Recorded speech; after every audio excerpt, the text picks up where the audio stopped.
Hello mga plantito-plantita, good morning, good day po sa inyong lahat. At ito pong bahagi po na ito na pinapakita ko po sa inyo ay ito po yung kadugtong nung una ko pong inayusan. At dyan po ay madumi kaya sabi ko ay ayusin ko din at taniman ng ibang plants na naalis ko na din sa pag-aayos ko nga po dito sa aking garden. Pero syempre po ay bago ako magpatuloy ay welcome back po ulit muna dito sa aking munting channel. MJ Negrampa Channel, ako po si Joy, ang inyong certified plantita. At eto nga po, nag-uumpisa na po akong maghukay para po sa itatanim ko pong bulb ng red ginger plant. Medyo po kasi matigas yung lupa dyan kasi mayroon po dyan dating niyog at ayan po. Medyo maano po yung mga ugat pa, hindi pa po bulok, kaya medyo makunat pa pong bungkalin.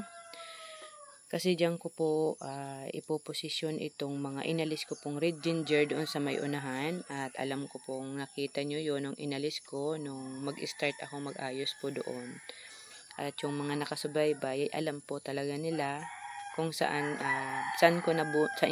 ko binunot itong mga plants na ito na nililipat ko po. At kadugtong lang yan po dito sa may fern, ayan sa may heliconia. Ayan, kadugtong lang po yan hanggang doon sa may ano. Pero ayan, naglaba muna nga po ako at mainit. Kaya ayan, medyo may uniform na din. At eto po, after ko pong maghukay, ayan, ganyan lang po kalalim. Yung tama lang pong matabunan yung ibang bulb. Ayan. At may mga supling na rin po yan. At ayan, tinabunan ko na din po para maano na po siya. Mawala na yung, kasi medyo parang nadry na siya. Ayan, para makaano na din siya. Makarecover na din po.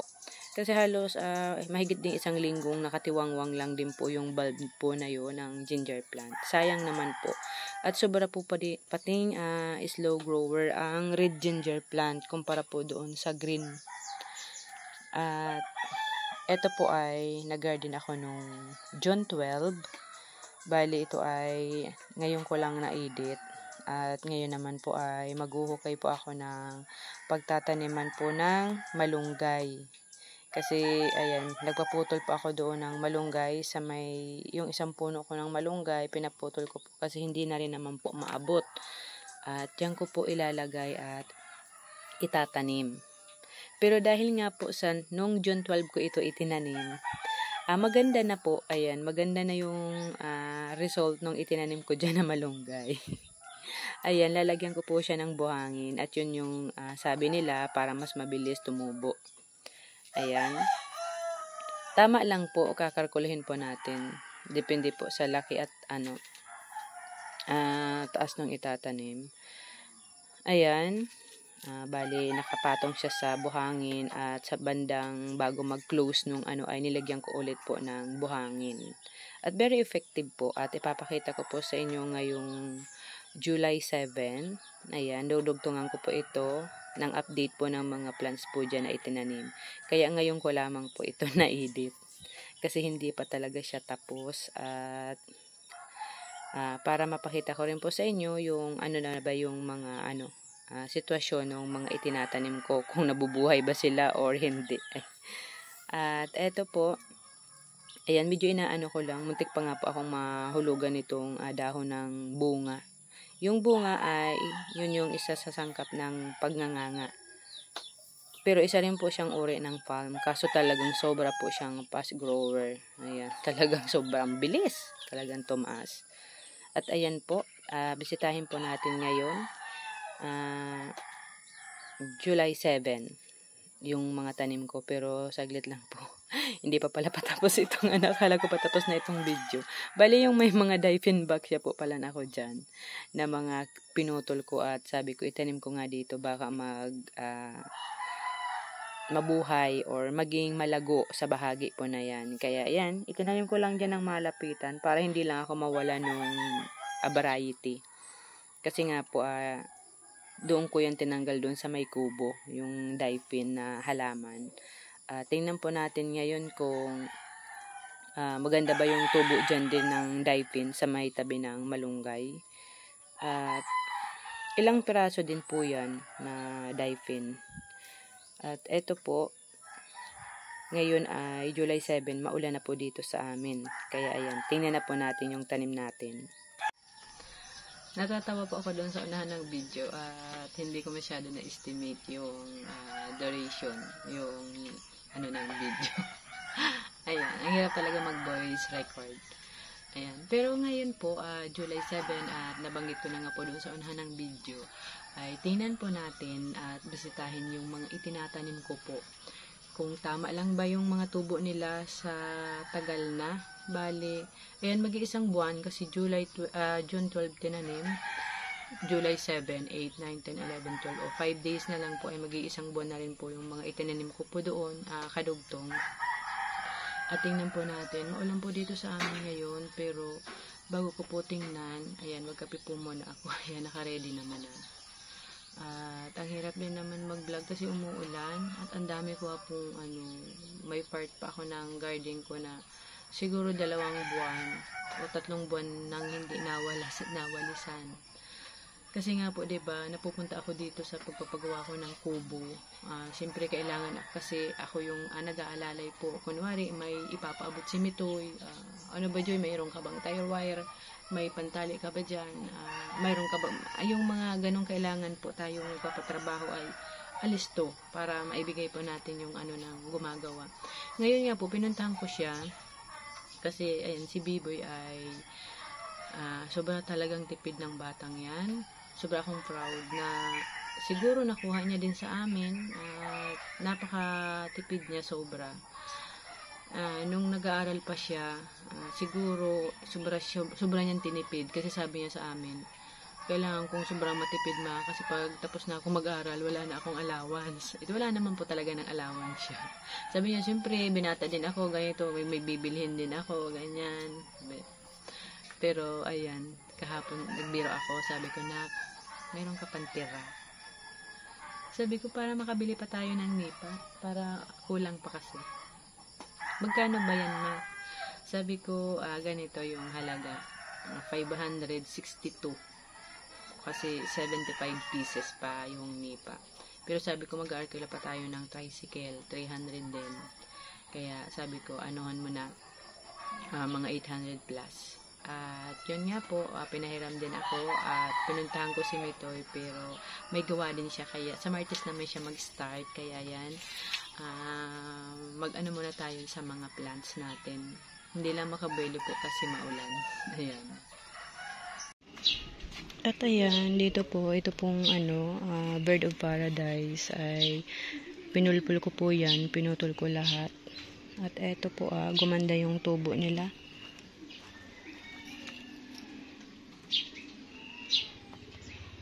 Ayan po, mas okay pa lang putulin lahat para magtubo ng maayos kasi parang hindi na maganda yung dating tubo nito, masyado ng mga gurang or yung matatanda na yung halaman. At eto, naging maganda yung tubo.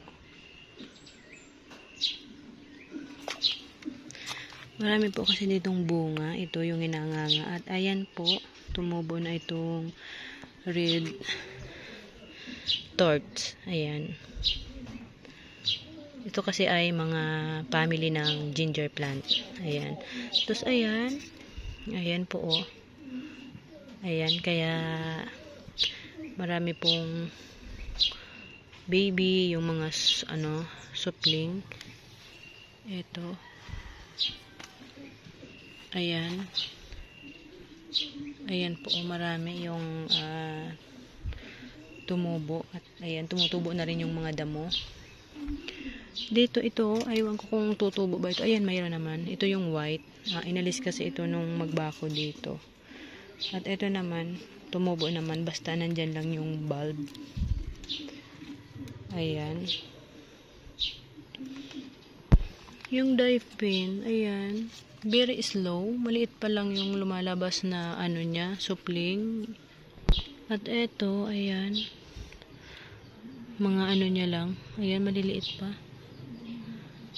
Ito. At ito yung aking malunggay. Ayan po. Maganda yung tubo. Ayan o. Siguro baka mga 2 weeks or 1 month ay pwede nang kunan ng dahon.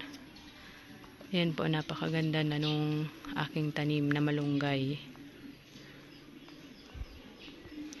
At ayan, antay na lang po naman natin na lumago yung mga plants dyan sa side. Ayan po, oh.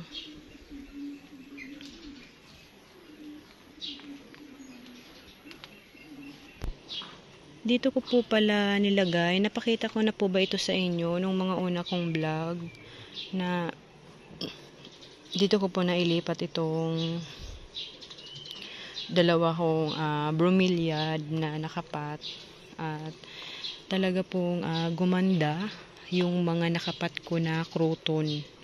At ayan po, makikita nyo po na mas naging matingkad yung kulay ng mga dahon. Ito naman po talaga yung advantage pag talagang inilagay po natin itong uri ng halaman na ito, na croton, sa direct sunlight. Lalo ito pong mga rare ito, pero dito lang ito sa atin sa Pilipinas. Mas gumaganda po sila.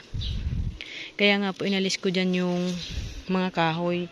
Kasi dahil po doon sa mga kahoy, nagipong malamlam yung mga kulay ng dahon. Bali ito ay konting update lang po doon sa mga halaman. Tulad po nito, oh.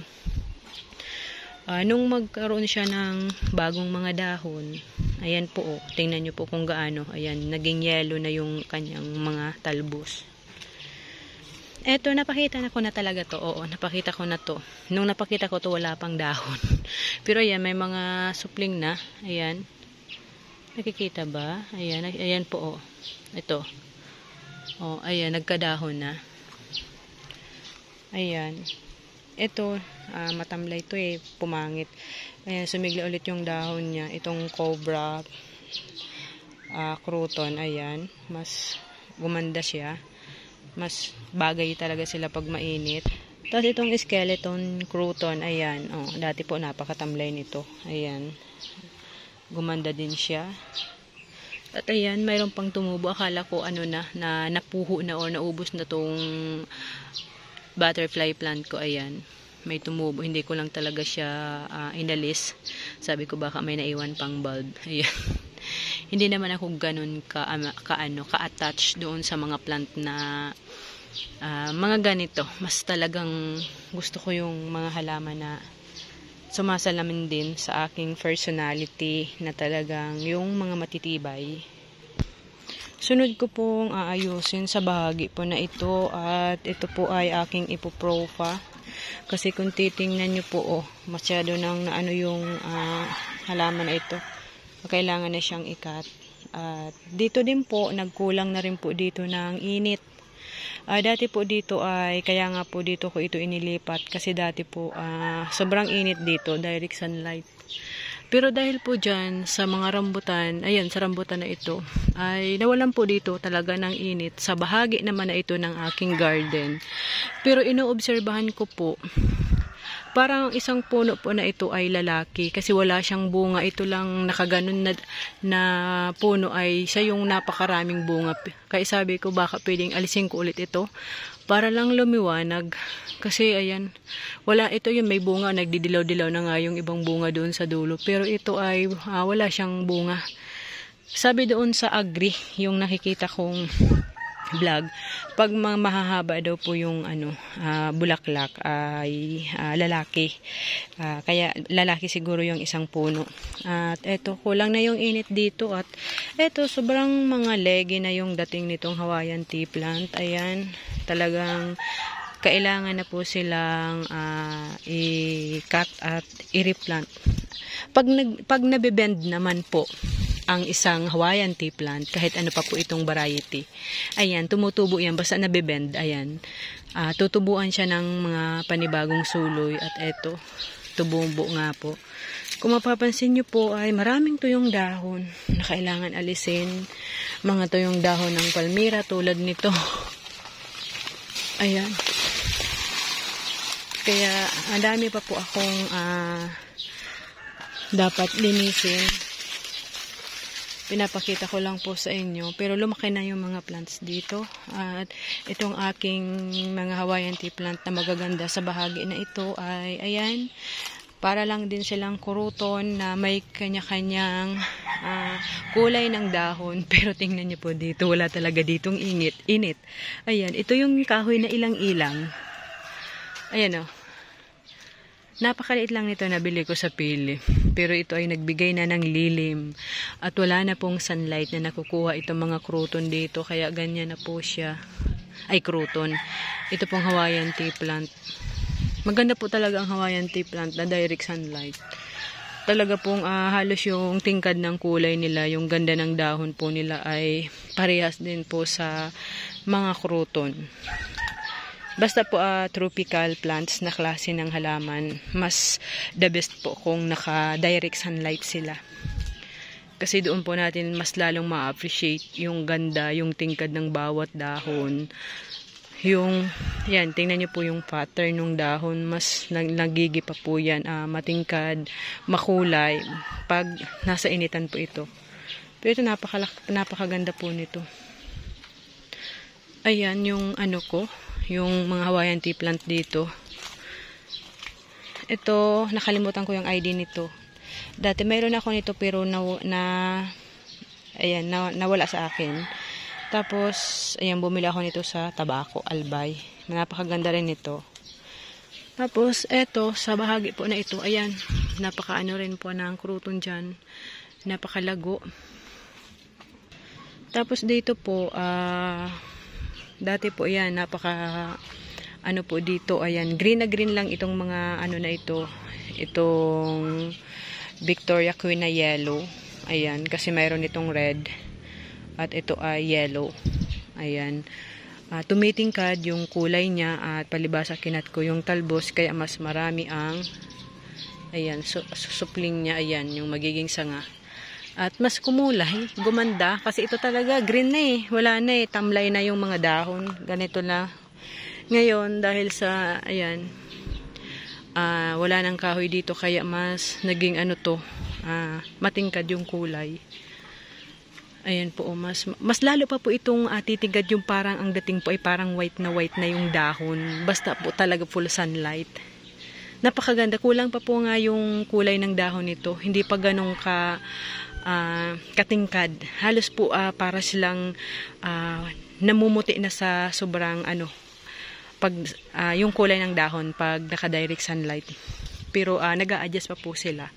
Hindi pa ganun katagal silang naka-direct sunlight. At ito, lalaki itong rambutan. Kasi yung mga tangkay nung bulaklak ay mahaba. Yun yung nakita ko doon sa agri na topic. Pero pag mga ano po, babae ang kruton. Ay, sorry, kruton. Babae ang rambutan. Ayan, maiksi lang yung ano. Kasi ito punong-puno po yan ng bunga. Ayan. Ayan po, punong-puno siya ng bunga. Ayan, kung makikita nyo, parang may konti ng pagka... Nagre-red-red na ba siya ng konti? Ayan, napakarami po niyan at talagang... kahit binibigyan niya ako ng maraming dumi, kalat ng dahon, ayan naman, may premyo naman siya sa akin ng mga bunga. Dito po, napakakapal din ng mga plants na po dito. At iniisip ko kung bawasan, putulin.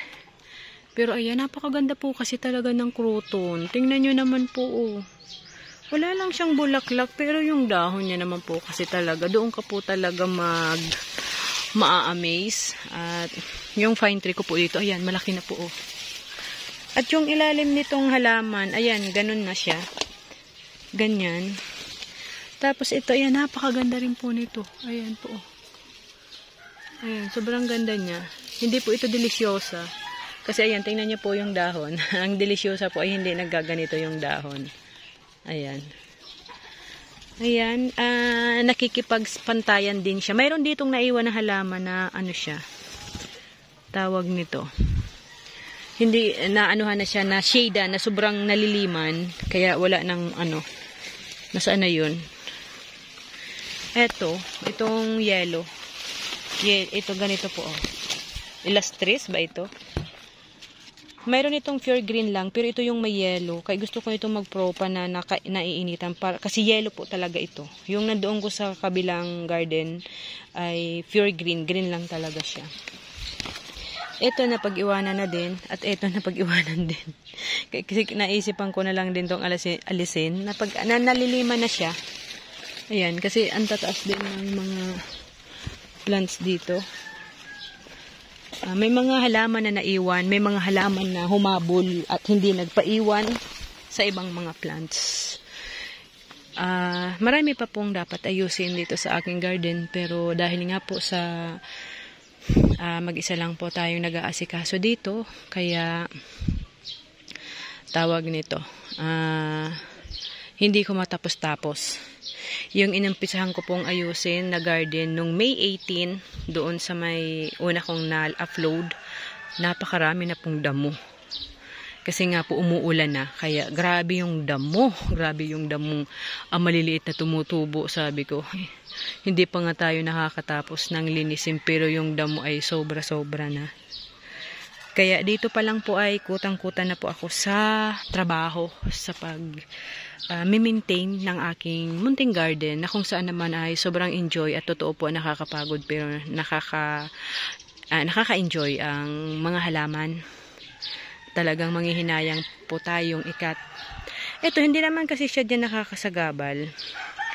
Itong mga halaman na to kasi hindi naman dito na dinadaanan, kumbaga nasa bahagi na lang na yan. Pero ayan, maraming salamat po sa panonood nitong aking munting update sa mga halaman na itong naka-direct sunlight na, at yung mga halaman na itinanim ko nung June 12, at yung mga halaman na tumutubo na at nagiginang makulay. Ayan, kumbaga pinapakita ko lang po yung nila, yung quality na nila ngayon, na good na yung quality na nila ngayon. At dyan nga po, ayan, kailangan silang ipropa. Ang solusyon naman po kasi dyan sa may Hawaiian tea plant, magbubuhos po na naman ng kahoy para lang makuha din nila yung tamang sunlight.